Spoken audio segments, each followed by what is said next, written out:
বলেছেন যে গোপালগঞ্জে সেনাবাহিনী যে নিষ্ঠুরতা দেখিয়েছেন তার জন্য কৃতজ্ঞতা জানাতে গেছেন, ধন্যবাদ জানাতে গেছেন।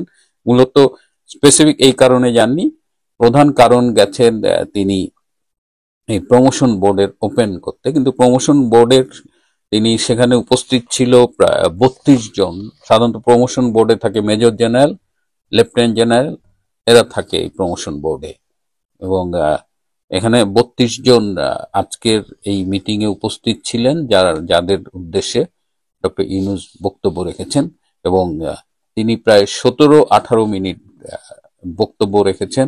এই বক্তব্যে তিনি গত 5ই আগস্টে যে একটা ষড়যন্ত্রের আন্দোলন হলো সেখানে যে সেনাবাহিনীর ভূমিকা সেটির প্রশংসা করেছেন, এবং তিনি বলেছেন যে দেশে বিদেশে সবখানে তিনি এই জুলাই আগস্টের, তারা তো এটাকে বলে বিপ্লব বা গণ অভ্যুত্থান, সেই আন্দোলনে সেনাবাহিনীর ভূমিকার তিনি প্রশংসা করে থাকেন।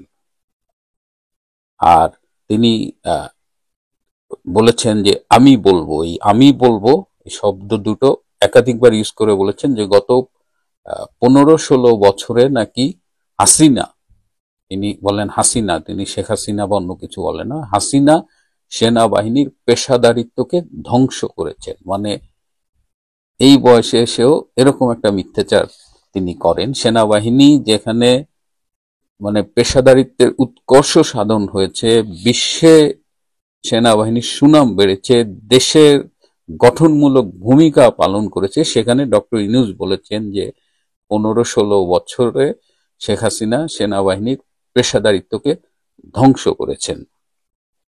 তিনি একটা খুব গুরুত্বপূর্ণ কথা বলেছেন, অনেকের কাছে মনে হবে যে ভীষণ আপত্তিকর। তিনি কোন দেশের নাম উল্লেখ না করে বলেছেন যে একটি প্রতিবেশী দেশ নিজেদের তারা অনেক বড় মনে করে এবং তারা আমাদের নানানভাবে ডিস্টার্ব করে, আমাদের হেয় করে। সেই প্রতিবেশী দেশের ব্যাপারে বাংলাদেশ সেনাবাহিনীকে সতর্ক থাকতে বলেছেন। তো স্বভাবতই বোঝা যাচ্ছে এই প্রতিবেশী দেশটা কারা। তিনি ভারতকে বুঝিয়েছেন এবং ভারতের ব্যাপারে তিনি সেনাবাহিনীকে সজাগ থাকতে বলেছেন। এবং তিনি বলেছেন বাংলাদেশের সামনে ভয়ঙ্কর দিন আসতেছে, মানে তিনি একটা সম্ভাব্য ঝুঁকির কথা বলেছেন। তিনি বলেছেন যে আমরা এক ধরনের যুদ্ধ পরিস্থিতির মধ্যে আছি এবং এই যে সামনে ভয়ঙ্কর দিন আসছে একটা ভীতি তৈরি করছেন তার বক্তৃতার মধ্য দিয়ে, এবং তিনি যুদ্ধের মতো করে প্রস্তুত থাকতে বলেছেন সেনাবাহিনীকে। তিনি বলেছেন যে দেশে বিদেশে তার সরকারের বিরুদ্ধে ব্যাপক তথ্য সন্ত্রাস ছড়ানো হচ্ছে এবং তিনি মনে করেন যে এই তথ্য সন্ত্রাস পারমাণবিক বোমার চেয়েও নাকি ভয়ঙ্কর। এটাও আমার কাছে খুব হাস্যকর লেগেছে, কারণ তার প্রেস সচিব যে ডাস্টবিন শফিক, সেই ডাস্টবিন শফিক এবং তার যে প্রোপাগান্ডা সেল আছে তাদের মতো মিথ্যাচার তো কেউ করে নাই। এবং তিনি মাসে কোটি কোটি টাকা খরচ করেন এই মিস ইনফরমেশন আর ডিসইনফরমেশন ছড়ানোর জন্য। এমনকি যে ব্রিটেন গভর্নমেন্টের একটা ফান্ডও তিনি এই অপকর্মে ব্যবহার করেন। আর তিনি এখন আবার সেনাবাহিনীর কাছে, শুধু সেনাবাহিনী না, তিনি সুযোগ পেলে বিভিন্ন সময় এই কথাটা বলেন যে তিনি এই তথ্য সন্ত্রাসকে এবং ভয় পান, তথ্য সন্ত্রাস ক্ষতিকর এবং তথ্য সন্ত্রাস নাকি তার ঘুম হারাম করে দিয়েছে, এরকম কথাও তিনি বলেছেন। তিনি সেনাবাহিনীকে বলেছেন যে প্রথম দিকে আপনি করে বললেও পরে তুমি করে বলেছেন, এবং বলেছেন যে তোমরা আমার সন্তান তুল্য, আমি তোমাদের তুমি করেই বলতে পারি, তোমাদের জন্য আমার দরজা সব সময় খোলা, তোমরা যখন চাইবে ইউ ক্যান কন্ট্যাক্ট মি। এটি তিনি আশ্বস্ত করেছেন। তিনি বলেছেন যে অনেক আত্মত্যাগের বিনিময়ে আমরা আজকের এখানে এসেছি, অনেকেই চাইবে না যে আমরা সফল হই। এ ব্যাপারে তিনি সেনাবাহিনীকে সতর্ক থাকতে বলেছেন।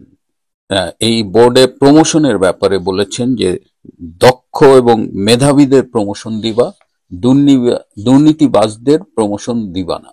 কিন্তু আমি যতদূর খোঁজ নিয়ে জেনেছি যে এই বোর্ডে কারা কারা প্রমোশন পাবে তার একটা তালিকা মোটামুটি সেনাপ্রধান জেনারেল ওয়াকার খান ঠিক করে ফেলেছে, এবং তার কাছে জামাতে ইসলামীরও একটা তালিকা দেওয়া আছে। সুতরাং এবারের বোর্ডটা কেমন হবে এটা প্রমোশনের তালিকা বেরোলেই আপনারা টের পাবেন।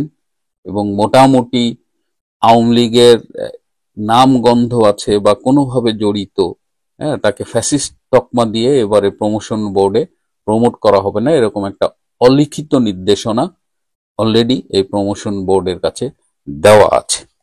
আর তিনি এই আবারও বলছেন যে যুদ্ধের জন্য প্রস্তুতি। তিনি কিন্তু সুযোগ পেলেই সেনাবাহিনী, এর আগে বিমান বাহিনীর একটা মহড়ায় তিনি বলেছিলেন যুদ্ধের জন্য প্রস্তুত হও।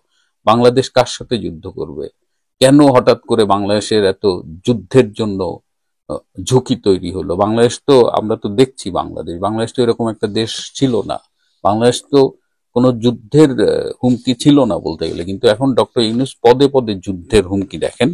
এবং তিনি বলেছেন যে তোমাদের অল্প বিস্তর কিছু সমস্যা আছে, তোমাদের মধ্যে কিছু ভুল বোঝাবুঝিও আছে, সেগুলো তোমরা ঠিক করে নিও। আরেকটি গুরুত্বপূর্ণ কথা বলেছে যে আর যেন হাসিনা বাংলাদেশে ফিরে আসতে না পারে, এর জন্য তোমরা যথাযথ ভূমিকা রেখেছ। তোমাদের শেখ হাসিনা মানে হাসিনা যেন আর কখনো ভবিষ্যতে ফিরে না আসতে পারে, সেজন্য তোমাদের উপযুক্ত ভূমিকা রাখতে হবে। মোটামুটি এটি ছিল তার এই প্রমোশন বোর্ডের উপলক্ষে দেওয়া বক্তৃতার সারমর্ম। কিন্তু এই প্রমোশন বোর্ডে এবার সেনাবাহিনীকে যে জামাতিকরণ, হিজবুত তাহরিকরণ, সেটির অনেকখানি বাস্তবায়ন করা হবে বলে আমার কিছু সূত্র জানিয়েছে। এবার আমি একটু হেলথ অ্যাসপেক্টে কথা বলতে চাই। আমি একটা ছোট্ট ভিডিও দেখাই কয়েক সেকেন্ডের, তারপরে আমি আপনাদের এটি নিয়ে কথা বলতে চাই।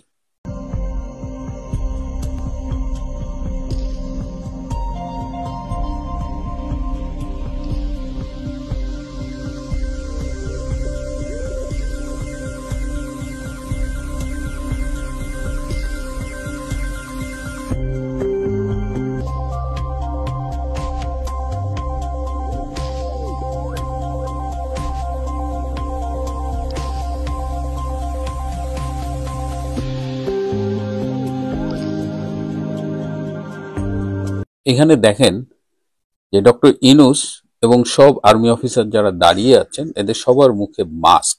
এই মাস্কটা কেন তারা পরেছেন? আমার মাস্ক সাধারণত বায়ু দূষণের জন্য পরতে পারি, কিন্তু আমার ধারণা যে এটি তারা কোভিড এর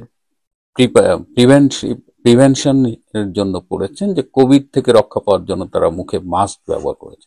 তো মুখে যদি মাস্কই ব্যবহার করবেন, তাহলে ডক্টর ইউনূস সবার সাথে কেন হ্যান্ডশেক করলেন? কারণ কোভিড যে করোনা ভাইরাস, এটা তো শুধু মুখে, নাকে মুখে মানে শ্বাস, এই নিঃশ্বাস প্রশ্বাস না, এটা তো হাতের মাধ্যমে ছড়ায়, স্পর্শের মাধ্যমে ছড়ায়।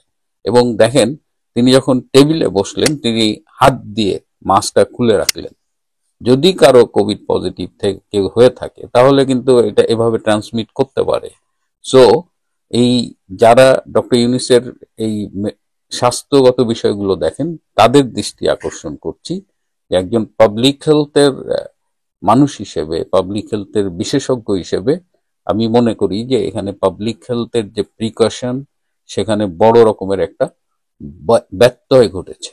সো এইটা it should be taken care of. আর আজকে তিনি যে বক্তৃতাটা দিয়েছেন, তার মধ্যে যদি আপনি ন্যাশনাল সিকিউরিটি কনটেক্সটে দেখেন, অনেক আপত্তিকর কথা এখানে ছিল। সেনাবাহিনীকে উস্কানি প্রদান করবার মতো অনেক কথা ছিল, অনেক মিথ্যাচার ছিল গত 15-16 বছরের সরকারের বিরুদ্ধে এবং সরকার ও আর্মির সম্পর্ক নিয়ে। প্রিয় বন্ধুরা, আজ এ পর্যন্তই। ভালো থাকবেন, সুস্থ থাকবেন। আর যারা আমার অনুষ্ঠান দেখেন, তাদের কাছে দুটো অনুরোধ। একটা অনুরোধ হলো, যদি সাবস্ক্রাইব না করে থাকেন এবং যাদের পক্ষে সম্ভব মেম্বারশিপটা গ্রহণ না করে থাকেন, তাহলে এটা করবেন। এবং দেশবাসীর প্রতি আমি একটা ধন্যবাদ জানাতে চাই, অভিনন্দন জানাতে চাই। আজকে বাংলাদেশে বাংলাদেশ ছাত্রলীগ, যুবলীগ, স্বেচ্ছাসেবক লীগ সহ যারা এই হরতালটি দেখেছিলেন, সেটি অনেকাংশেই সফল হয়েছে। এই সফল হরতালের জন্য দেশবাসীকে ধন্যবাদ।